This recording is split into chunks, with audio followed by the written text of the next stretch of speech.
तो चलिए आज का क्लास स्टार्ट करते हैं। तो आज हम प्रीवियस ईयर के क्वेश्चन देखेंगे जेई के एसएचएम वाले चैप्टर से।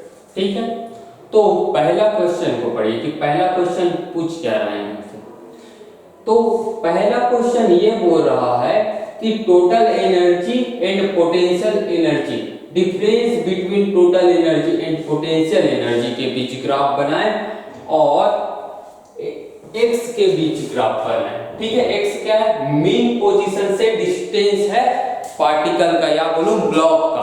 कोई ऑब्जेक्ट है एसएचएम कर रही है, एक्स क्या है? मीन पोजीशन से डिस्टेंस है और हमें किसके बीच ग्राफ बनाना है?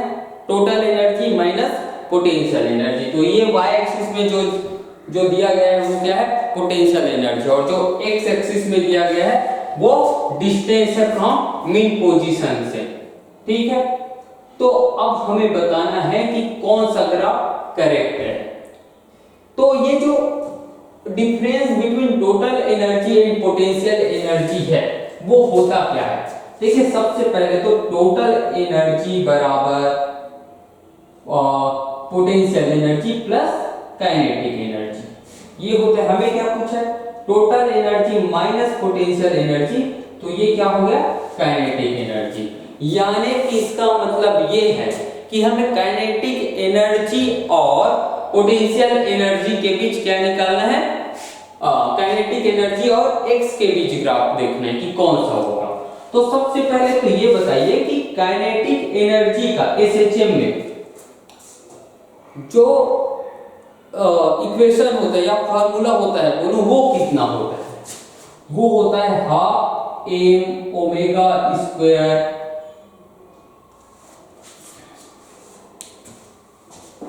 मैं थोड़ा साइड में लिखता हूं।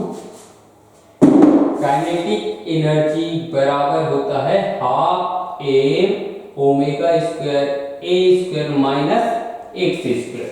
कुछ इस तरीके का फॉर्मूला होता है।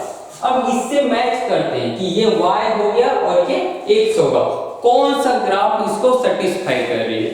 तो आप सबसे पहले तो C को देखिए। ये तो एक बार में पता चलता है कि करेक्ट ग्राफ नहीं होगा। क्यों नहीं होगा? हमने जब पढ़ा था तो हम देखे थे कि इस तरफ और इस तरफ दोनों तरफ जो ग्राफ आता है वो सिमेट्रिक होता है, चाहे वो काइनेटिक एनर्जी का हो या पोटेंशियल एनर्जी का हो या टोटल एनर्जी का। इस तरफ और इस तरफ जो ग्राफ आएगा वो कैसा होगा? सिमेट्रिक होगा। तो ये वाली जो बात है वो तो इनकरेक्ट हुई। दूसरा, ऐसा भी ग्राफ कुछ नहीं होता था, ग्राफ कुछ इस तरह और कुछ इस तरीके से होता था, ये भी नहीं होता था। आपको याद आ जाए तो ये भी कट जाएगा, लेकिन ना याद आए और ये आपको याद है तो यहां से भी देख सकते हो कि काइनेटिक एनर्जी और एक्स के बीच कोई लाइन जैसी इक्वेशन नहीं। यहां पर तो एक लाइन दूसरी लाइन, दो लाइन की इक्वेशन बन रही है। यहाँ पे लाइन का इक्वेशन होना चाहिए एक्स और काइनेटिक एनर्जी के बीच, लेकिन है नहीं रियल, तो ये भी आंसर नहीं होगा। अब आपके बीच आपके पास दो इक्वेशन बचे हुए हैं, दो ग्राफ बचे हुए, सॉरी। तो ये कौन सा होगा? तो सीधा अगर आप जानते हो कि इसका ग्राफ कैसा होता है तो आप टिक मार लोगे। नहीं जानते हो तो क्या कीजिए, x equal to a put करो, यानी कि एक्सट्रीम पोजीशन में काइनेटिक एनर्जी कितना होगा तो आंसर आ जाएगा। क्या होगा? x बराबर a पुट करूं तो x की जगह अगर a पुट करता हूं तो काइनेटिक एनर्जी 0 हो जाएगा। दोनों ग्राफ में से काइनेटिक एनर्जी कहां 0 हो रहा है? इस वाले में। तो ये आपका करेक्ट आंसर होगा।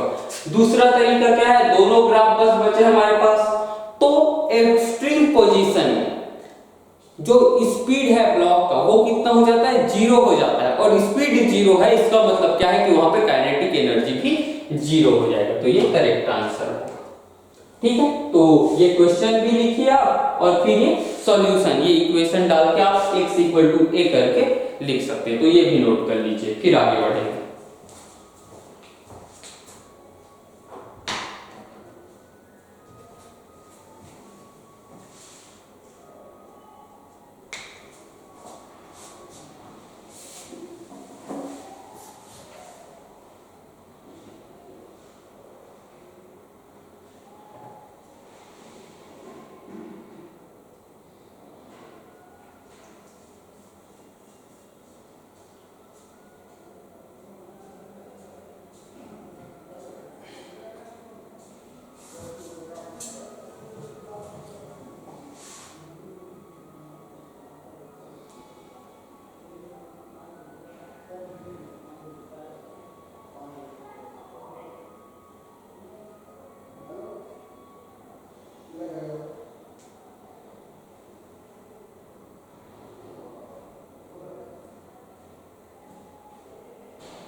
ठीक है, चलिए अब दूसरा क्वेश्चन सॉल्व करते हैं। तो दूसरा क्वेश्चन क्या बोल रहा है ये पढ़िए।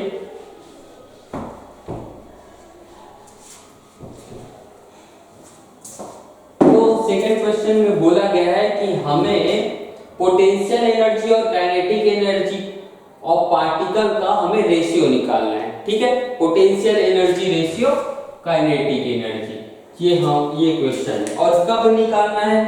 जब डिस्प्लेसमेंट आधा हो एम्पलीट्यूड का, यानी कि x बराबर a/2। जब x बराबर a/2 है तब हमें क्या निकालना है? Potential energy divide by kinetic energy. तो हमें क्या चाहिए? पोटेंशियल एनर्जी चाहिए। पोटेंशियल एनर्जी कितना होता है? हाफ के एक्स स्क्वायर। और क्या चाहिए हमें? Kinetic energy. तो अभी काइनेटिक एनर्जी का फार्मूला लिखे थे, हाफ एम ओमेगा स्क्वायर को हम लिख सकते हैं के। तो ये हो जाएगा a square minus x square. तो ये आ गया हमारा पोटेंशियल एनर्जी और काइनेटिक एनर्जी। अब अगर दोनों ही फार्मूले में मैं x equal to a/2 put करूं, पहला दूसरा, तो पहला वाला क्या हो जाएगा? पोटेंशियल एनर्जी बराबर हाफ के x की जगह a/2 का स्क्वायर, तो हाफ के a स्क्वायर बाई 4, तो के a स्क्वायर डिवाइड बाई 8 हो जाएगा। दूसरा क्या होगा? काइनेटिक एनर्जी बराबर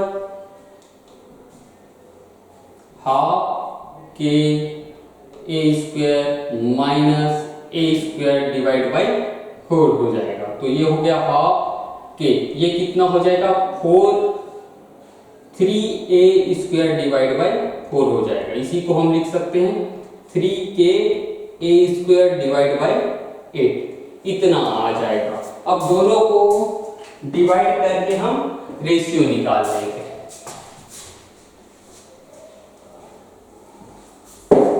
तो रेशियो कितना आएगा? Potential energy divide by kinetic energy. Potential energy कितना है? K a square divide by 8 divide by 3k a square divide by 8। तो इसको लिख सकते हैं k a square divide by 8 multiply 8 3k a square. तो 8 से 8 गया, k से k गया, a से a गया, बचा क्या अपने पास? 1 डिवाइड बाई 3। तो रेशियो कितना आ जाएगा? 1:3। तो कौन सा आंसर मैच किया? डी मैच किया। ठीक है, तो ये लिख लीजिए, फिर हम आगे बढ़ेंगे।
ठीक है, चलिए अब तीसरा क्वेश्चन देख लेते हैं। पढ़िए एक बार कि तीसरा क्वेश्चन क्या बोल रहा है।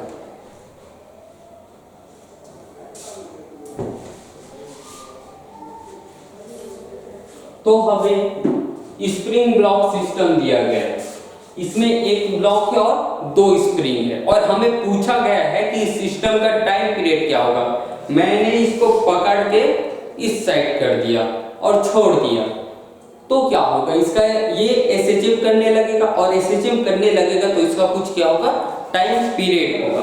अब टाइम पीरियड है इसका, तो वो कितना है ये हमें निकालना है। तो सबसे पहले स्प्रिंग ब्लॉक सिस्टम के लिए टाइम पीरियड का फार्मूला लिख लेते हैं। T equal 2 pi m divide by k equivalent. ये होता है स्प्रिंग ब्लॉक सिस्टम के लिए टाइम पीरियड का फार्मूला। अब इसमें हमें क्या चाहिए, k इक्विवेलेंट। तो ये जो आपको दिख रहा है इसमें k इक्विवेलेंट क्या होगा, हमें जानना पड़ेगा कि ये पैरेलल कॉम्बिनेशन है कि सीरीज कॉम्बिनेशन है। ठीक है, तो ये कौन सा कॉम्बिनेशन होता है, ये एक बार में आप अगर जानते हैं कि ये पैरेलल है तो ठीक है, उसके बाद तो आप लिख सकते हैं कि क्या होगा। लेकिन अगर आप नहीं पता आप तो आपको पहचानना पड़ेगा। अब होता क्या है पैरेलल कॉम्बिनेशन में, पैरेलल कॉम्बिनेशन में ये होता है कि अगर मैं इसको पकड़ के इस तक कंप्रेस करूं, इसके लिए कंप्रेस हो जाएगा और इसके लिए इलॉन्गेशन होगा, तो जितना x इधर जाएगा मीन पोजीशन से इधर शिफ्ट होगा, इसके लिए जितना x होगा इसके लिए भी x उतना ही होना चाहिए। दोनों स्प्रिंग के लिए x सेम हो और फोर्स डिफरेंट हो तो पैरेलल कॉम्बिनेशन आता है, और x डिफरेंट हो और फोर्स सेम हो तो सीरीज कॉम्बिनेशन। इस केस में क्या होगा, मैं जितना इधर कंप्रेस करूंगा ये वाला स्प्रिंग उतना ही खींच जाएगा, यानी कि दोनों का x क्या है, सेम है, यानी कि पैरेलल कॉम्बिनेशन है। और पैरेलल कॉम्बिनेशन के लिए क्या होता है, k equivalent equal to k1 plus k2। तो क्या हो जाएगा, t बराबर 2 pi m divide by k1 plus k2। तो ये कौन सा ऑप्शन में मैच कर रहा है, पहला। तो ये आपका आंसर हो गया। ठीक है, ये लिख लीजिए।